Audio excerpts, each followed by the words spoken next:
हर कोई अपने राइट्स की बात करता है, लेकिन जब बात आती है ड्यूटीज़ की तो लोग भाग जाते हैं। आज की वीडियोस में हम वही फंडामेंटल ड्यूटीज़ को डिस्कस करने वाले हैं। So hi and welcome to your own channel Arambhadhyay. Fundamental duties को डिस्कस करने से पहले ये जानते हैं कि फंडामेंटल ड्यूटीज़ कब आई थी और उन्हें लाने का रीज़न क्या था। इमरजेंसी इम्पोज की थी इंदिरा गांधी गवर्नमेंट ने 25 जून 1975 को, और ये 21 मार्च 1977 तक लगी रही थी। तब लोगों के rights, freedom of speech and expression सब कुछ सस्पेंड हो गया था। इनफैक्ट फ्रीडम ऑफ प्रेस भी सस्पेंड थी। हर कोई अपने राइट्स के लिए चिल्ला रहा था, उनकी बात कर रहा था। उसी टाइम पे इंदिरा गांधी गवर्नमेंट ने 42nd कॉन्स्टिट्यूशनल अमेंडमेंट लाई, जिससे फंडामेंटल ड्यूटीज़ भी ऐड हुई थी। 42nd कॉन्स्टिट्यूशनल अमेंडमेंट अपने आप में इतनी ज़्यादा चेंजेस लेकर आया था हमारे कॉन्स्टिट्यूशन में, इसीलिए इसको मिनी कॉन्स्टिट्यूशन भी बोला जाता है। ये फंडामेंटल ड्यूटीज़ को लाकर ये बताने की कोशिश की गई कि बीइंग एन इंडियन सिटीजन आपकी कुछ ड्यूटीज़ भी हैं, आपको सिर्फ राइट्स नहीं अपनी ड्यूटीज़ को भी देखना है। फंडामेंटल ड्यूटीज़ पार्ट 4A में मेंशन है। The fundamental duties were not present in the original constitution. हमारे ओरिजिनल कॉन्स्टिट्यूशन में फंडामेंटल ड्यूटीज़ नहीं थी। जैसे मैंने आपको कई बार समझाया भी है कि जहाँ पे आपको किसी भी आर्टिकल या किसी पार्ट के आगे A या B लगा हुआ दिख जाए, इसका मतलब ये कि वो बाद में ऐड हुई हैं किसी न किसी अमेंडमेंट से। These were added by 42nd constitutional amendment act of 1976। 42nd amendment से ऐड हुई जो 1976 में आई, on the recommendation of Sardar Swaran Singh committee. Important question है कि सरदार स्वरण सिंह कमेटी की रिकमेंडेशन पे फंडामेंटल ड्यूटीज ऐड हुई थी, और part 4A and article 51A was added. Original constitution में नहीं था पार्ट 4A, इसको ऐड किया गया, और इस पार्ट 4 में एक ही आर्टिकल है जो है आर्टिकल 51A, जिसमें फंडामेंटल ड्यूटीज आती हैं। It is borrowed from the constitution of the USSR, present day Russia. उस टाइम पे union of Soviet socialist Republic होता था और उसका एक कॉन्स्टिट्यूशन था, वहीं से हमने बोरो की हैं fundamental duties. With 42nd Amendment, 10 fundamental duties were added and 11th duty was added by 86th Constitutional Amendment Act of 2002. जब इसे ऐड किया गया 42nd Constitutional Amendment से, तो सिर्फ 10 फंडामेंटल ड्यूटीज जो थी वो ऐड की गई। 11th ड्यूटी बाद में ऐड हुई है 86th Constitutional Amendment Act of 2002 से। So let's look at the duties. According to Article 51A, it shall be the duty of every citizen of India. पहली duty, to abide by the constitution and respect its ideals and institutions, the national flag and national anthem. Constitution की respect करनी है, मानना है, और national anthem, national flag की भी respect करनी है। To cherish and follow the noble ideals that inspire the national struggle for freedom. हमारे देश की जो फ्रीडम स्ट्रगल रही है, उसको जिन आइडियाज से इंस्पिरेशन मिली है उसको हमने चेरिश करना है और फॉलो करना है। To uphold and protect the sovereignty, unity and integrity of the nation. देश की एकता, अनेकता और सोवरेनिटी मेंटेन करके रखनी है, प्रोटेक्ट करके रखनी है। Sovereignty is freedom, we are free from external interference of other countries. To defend the country and render national service when called upon to do so. अपने देश की हिफाजत करनी है और नेशनल सर्विस, देश की सेवा के लिए तैयार रहना है जब भी आपको बोला जाए। To promote harmony and spirit of common brotherhood among all the people of India and renounce any practices that are derogatory to the dignity of women. आपस में हार्मनी मेंटेन करके रखनी है, ब्रदरहुड, भाईचारा की भावना रखनी है, कोई भी डिस्क्रिमिनेशन रिलीजन, कास्ट, कलर के बेस पे नहीं होना चाहिए, और कोई भी ऐसी प्रैक्टिस जो डेरोगेटरी है to the dignity of women, जो विमेन की रिस्पेक्ट, उनकी डिग्निटी के खिलाफ है, उनके लिए अच्छी नहीं है, वो आपको नहीं करनी है। In short, you should not disrespect women in any way. To value and preserve the rich heritage of the country's composite culture. आपको वैल्यू करनी है, साथ में प्रिजर्व करके रखना है, बचा के रखना है। जो भी हमारे कंट्री का कल्चर है, हमारा रिच हेरिटेज है, उसको बचा के रखना है। To protect and improve the natural environment including forest, lakes, rivers, wild life and to have compassion for all living creatures.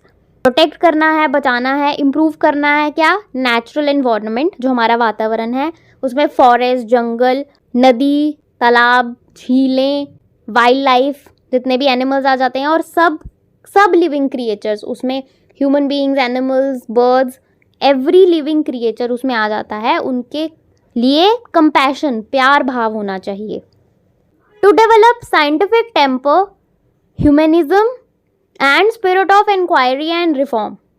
एक साइंटिफिक टेम्पर डेवलप करना है, अपने दिमाग को साइंटिफिक वे में चलाना है। ह्यूमैनिटी, इंसानियत के भाव होने चाहिए आप में।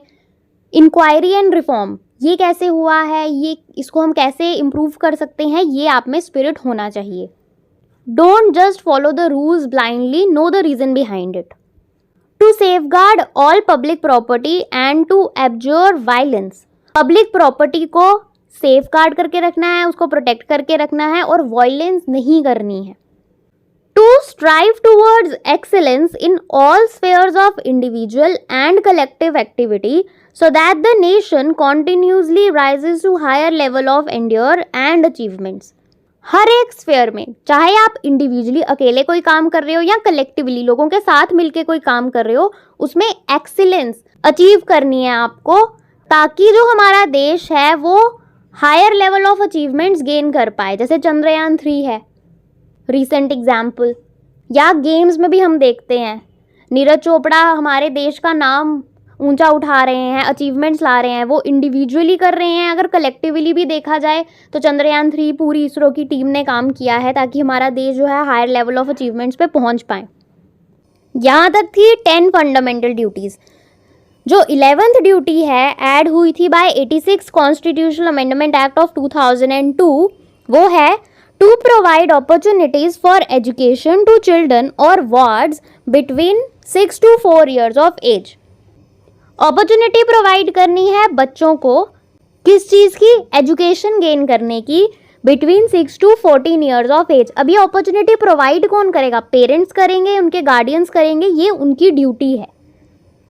इंपॉर्टेंट नोट्स हम पढ़ेंगे, बट उससे पहले अब ये जान लो कि ये जो स्वर्ण सिंह कमेटी थी ना, इसने कुछ चीज़ें और भी रिकमेंड की थी जो हमने अडॉप्ट नहीं करी हैं। स्वर्ण सिंह कमेटी ने कहा था कि जो इन ड्यूटीज़ को फॉलो नहीं करता है उसके लिए स्ट्रिक्ट पनिशमेंट होनी चाहिए, हमने वो अडॉप्ट नहीं किया। दूसरा कहा था कि अगर पनिशमेंट मिलती है तो कोई कोर्ट में जाके उसको चैलेंज नहीं कर सकता है, हमने इसे भी नहीं माना, क्योंकि हमने जब पनिशमेंट ही नहीं मानी है तो फिर उसके रिलेटेड कोई भी चीज़ कैसे मानेंगे। और तीसरी चीज़ इस कमेटी ने कही थी कि टैक्स पे करना ड्यूटी होनी चाहिए हर एक सिटीजन ऑफ इंडिया की। तो ये 3 चीज़ें जो थी स्वर्ण सिंह कमेटी की रिकमेंडेशन हमने नहीं मानी है। इस पर भी कभी कोई क्वेश्चन आ जाता है तो आपको थोड़ा बहुत आइडिया होना चाहिए। So the fundamental duties are only for the citizens of India. Fundamental duties सिर्फ इंडिया के सिटीजन्स के लिए ही हैं। ये जो कर्तव्य हैं ये आपको निभाने हैं as citizens of India. Foreigners पे इन ड्यूटीज़ का कोई भी सिग्निफिकेंस या इंपॉर्टेंस नहीं रहेगी। The fundamental duties are non-justiciable. The Constitution doesn't provide for the direct enforcement by courts.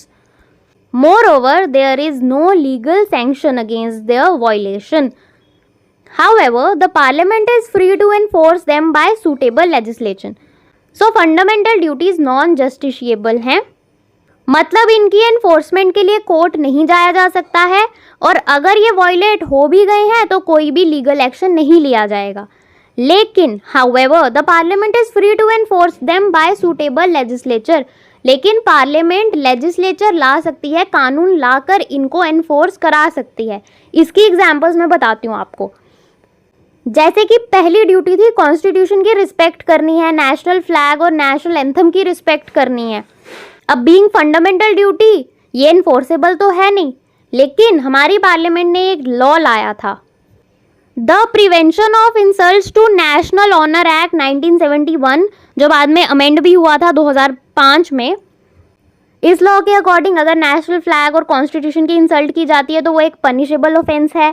साथ ही साथ नेशनल एंथम की भी डिसरिस्पेक्ट करना एक पनिशेबल ऑफेंस है। इसके लिए penalty in the form of fine या इम्प्रिजनमेंट मिल सकती है। इसके अलावा एनवायरनमेंट को प्रोटेक्ट करना, वाइल्ड लाइफ, फॉरेस्ट, लेक्स, इन सबको प्रोटेक्ट करके रखना एक ड्यूटी है। इसके रिगार्डिंग भी एक लॉ लाया है in the name of wild life protection act 1972। साथ ही साथ फॉरेस्ट कंजर्वेशन एक्ट भी है 1980। उसके अलावा टू सेफगार्ड पब्लिक प्रॉपर्टी को बचाना एक ड्यूटी है। Prevention of damages to public property act 1984, तो जो भी लोग दंगे फसाद के दौरान पब्लिक प्रॉपर्टी को जलाते हैं, बसेस में तोड़फोड़ कर देते हैं, उनको भी पनिशमेंट मिलती है अंडर दिस एक्ट। देश की सॉवरेनिटी, यूनिटी, इंटीग्रिटी मेंटेन करके रखनी है, नेशनल सिक्योरिटी प्रिजर्व करके रखनी है, तो इसके रिगार्डिंग भी एक लॉ जिसे कहते हैं अनलॉफुल एक्टिविटीज़ प्रिवेंशन एक्ट 1967। इसमें ऑफेंसेस जैसे टेररिस्ट एक्टिविटीज़ आ जाती हैं, मेंबरशिप ऑफ टेररिस्ट ऑर्गेनाइजेशन, उन्हें फंड करना, सपोर्ट करना, रिक्रूटमेंट फॉर टेररिस्ट ऑर्गेनाइजेशंस, ये सब इस एक्ट के अंडर एक पनिशेबल ऑफेंस भी हो जाता है। मोस्ट इंपॉर्टेंट ड्यूटी जो फंडामेंटल ड्यूटी है, कहती है कि पेरेंट्स की, गार्डियंस की ये रिस्पॉन्सिबिलिटी है कि अपने बच्चों को एजुकेशन प्रोवाइड करेंगे from 6 years to 4 years of age. तो इसके रिगार्डिंग भी एक लॉ आया है जिसे हम राइट टू एजुकेशन एक्ट के नाम से जानते हैं। आर्टिकल 21A में मेंशन है और एक फंडामेंटल राइट भी है। इस तरीके से हमको पता चलता है कि ये जो फंडामेंटल ड्यूटीज़ हैं, बेशक ये इन्फोर्सेबल नहीं हैं कॉन्स्टिट्यूशन के द्वारा, लेकिन पार्लियामेंट कोई ना कोई लॉ लाके किसी ना किसी फॉर्म में इन फंडामेंटल ड्यूटीज़ को एनफोर्स करा ही रही है।